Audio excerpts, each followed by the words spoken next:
So apparently it's becoming more likely that the OverDress mechanic is going to be a Dragon Empire exclusive. Because we just got a brand new mechanic for Dark States.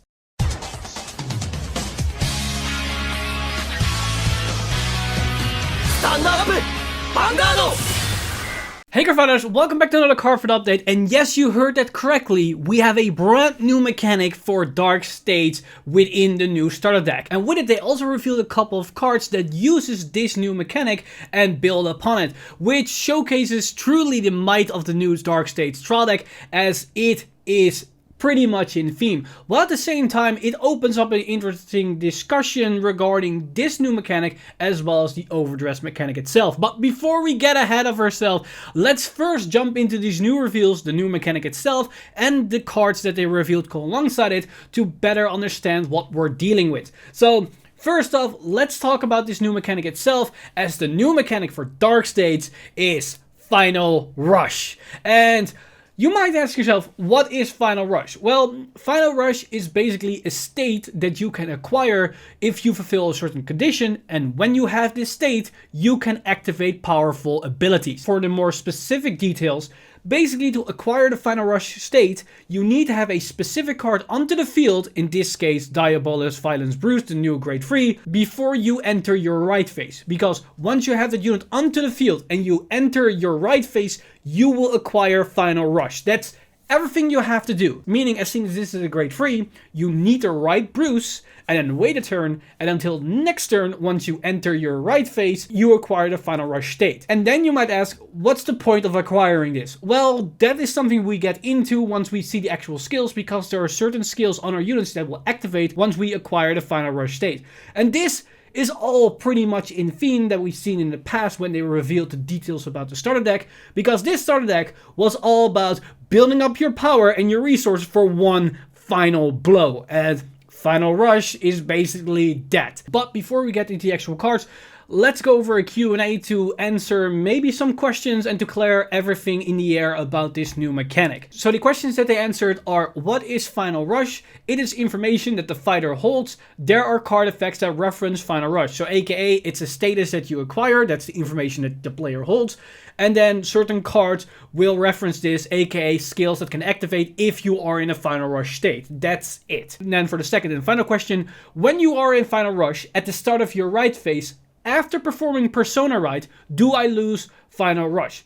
No, you will remain in Final Rush after performing Persona Right. Even if your Vanguard changes to other units, you are in Final Rush until the end of turn. So the reason why they asked this question is because of the timing of the Final Rush mechanic itself. Because it's at the start of your right phase, aka you acquire this status, but you can still write a new Vanguard. Thus, you could potentially Persona Right on top of Bruce himself, or you can write to another unit. But it doesn't matter what you do, once you acquire this state, you will have this state until the end of turn. And if anybody out there still has some question or cannot really comprehend how it really works, if you are familiar with the G era, and you are familiar with Kagero, then this is basically the exact same as the Blaze mechanic that Kagero had during the G era. Because both of those skills are states that you acquire, and once you acquire that state, they stay in that state until the end of turn. The only difference is the timing and the conditions themselves. But that doesn't really matter in this circumstance, because we know the timing, it's at the beginning of the right phase, and we know the condition, you need to have a unit that can give you the state on the board in the first place. Now, with that said, let's go over the actual cards that allow us to do something with this. And first, we're going to take a look at the new grade 1, which is Diabolus Bat Steve. And his abilities are auto. When this unit is placed on the Vanguard circle, choose a card from your soul, call to the back row center rearguard circle, and soul charge 1. So basically what this card allows you to do is call your starter onto the field. So it effectively turns all our starters into forerunners, which is really interesting, and it immediately builds up some soul. So it helps us to generate even more resources, and that's going to be very important once we're going to take a look at Bruce himself. Now, for a second ability, it's continuous rearguard circle. If you are in Final Rush, this unit gets power plus 5k. So if you acquire that state, this turns into a 13k attack or a booster, which is really nice because that's the only thing that this card is useful after you ridden hit, and it's gonna be in your right deck. So mainly the other copies are just so it can be potentially a 13k booster or beater in that right circumstances. Now as for the grade 2, which is Diabolus Anger Richard, this once again interacts with the right deck mechanic itself, because where the grade 1 can call the starter out of the soul, this grade 2 has the ability Auto. When this unit is placed on the Vanguard circle cost, put a rearguard into your soul and draw a card. So where the grade 1 puts it onto the field, you can then potentially boost with it. This grade 2 then immediately puts it back into the soul and you draw a card, which effectively gives you free value for nothing if you can keep that grade 0 onto the field. Now if you remember, we have the Kagero grade 2 of Arena, which can Soul Blast 2 to snipe a unit. So if you went second against Kagero, or in this case should I say Dragon Empire, it's still kind of confusing. But if you went second, then they have the time to snipe your starter, so be careful with this interaction. Now as for the second ability, it's the exact same that we've seen with Steve, as his second ability is Continuous Rearguard Circle. If you are in Final Rush, this unit gets power plus 5k. So once again, another pump, 5k pump, so it can become a 15k attacker on the field if you have the conditions met. Now let's talk about the new ace monster of their starter deck to actually see what this can do, as here we have Diabolus Violence Bruce. And also I love the naming scheme with the fact that we have Bad, Anger and Violence, so it's kind of in the same vein as the 7 Sins, but also not really, it's more around violence itself, but interesting naming scheme nonetheless.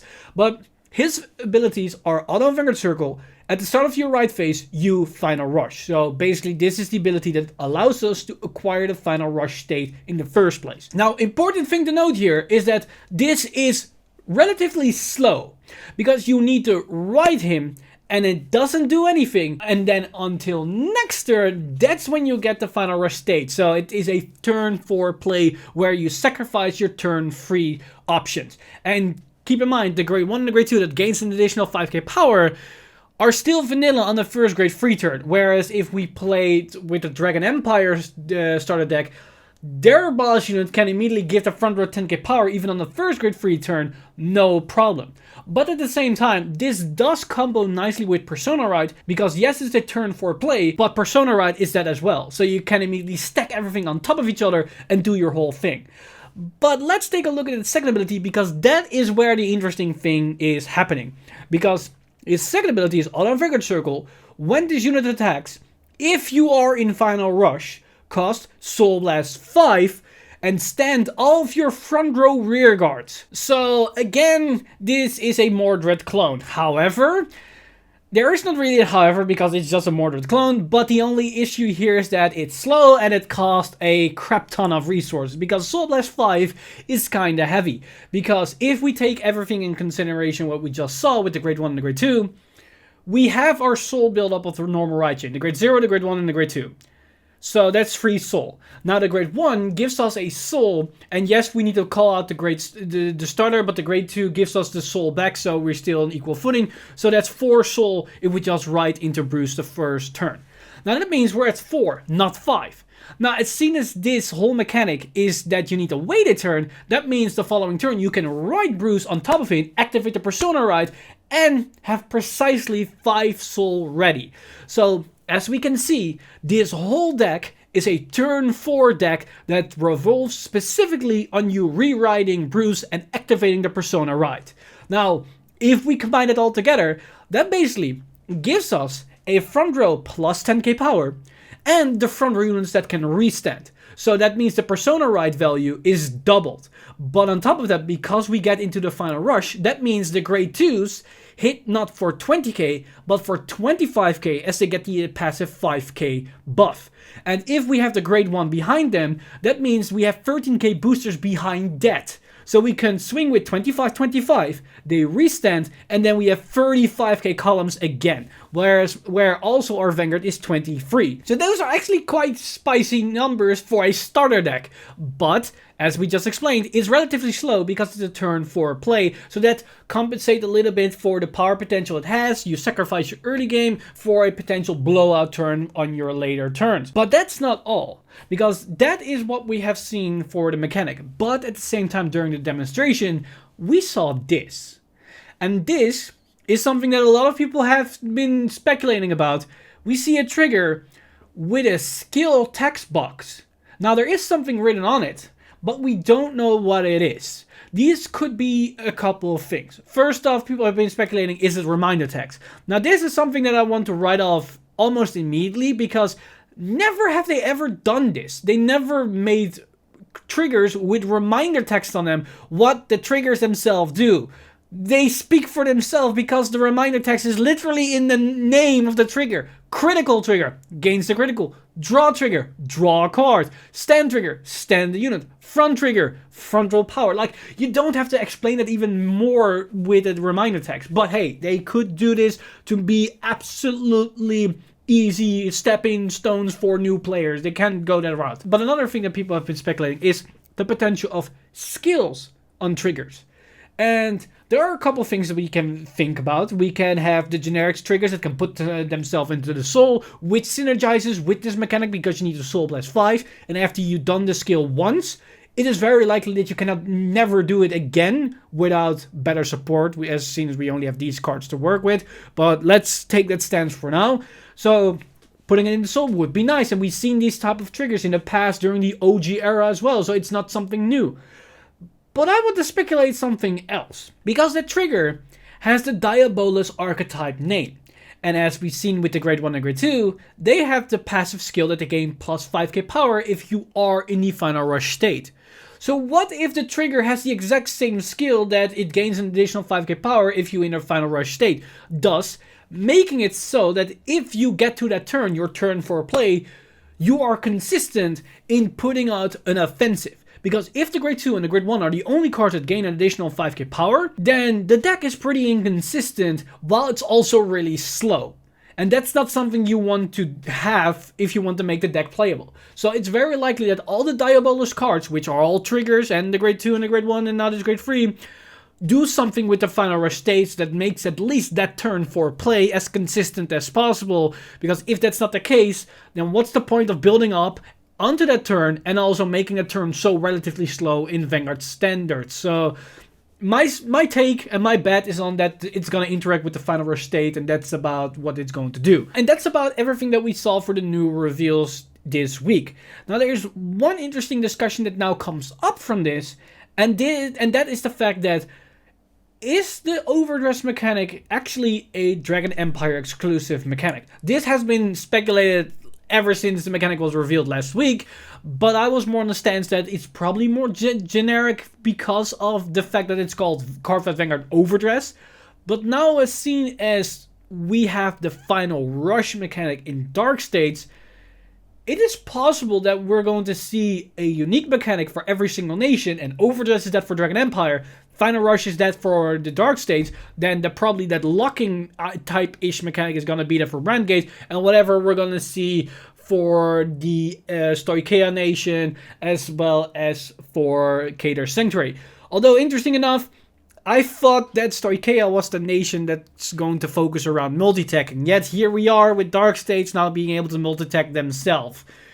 So what are they gonna do for them in that case? But that's something we have to worry next week, because next week we're going to see the core mechanic of the starter deck for Cater Sanctuary and the starter deck for Stoicheia. So those questions will be answered very, very soon. And that's about everything that I wanted to discuss in today's video. So let me know in the comment section down below what you guys think of this new mechanic, as well as the new cards that were revealed for Dark States. And yes, I am aware we have reveals for Dragon Empire, as well as we have the grade 1 and we have the PG, although the PG is just what you would expect, a generic PG. But the grade 1 is interesting, but I want to wait until we have at least the grade 2 and maybe some more cards. Because the grade 1 basically tells that this scheme that we see with the grade 1 and grade 2 for Dark States is going to be across the board for all the other starter decks. So we have a grade 1 and a grade 2 that specifically do something when they are written, hence you play them in the right deck. So I'm very curious of what that's going to do for the rest of the nations and their starter decks. But that's about everything, so let me know your thoughts in the comment section down below. As always, this video has been brought to you by our lovely patrons over patreon.com/VanguardInsider. You guys are amazing. If you do want to support the channel or everything that's happening on the channel, you can simply go to patreon.com/VanguardInsider and become a patron today. But with that said, I'm Mr. Time Leap, and I see you guys in the next one!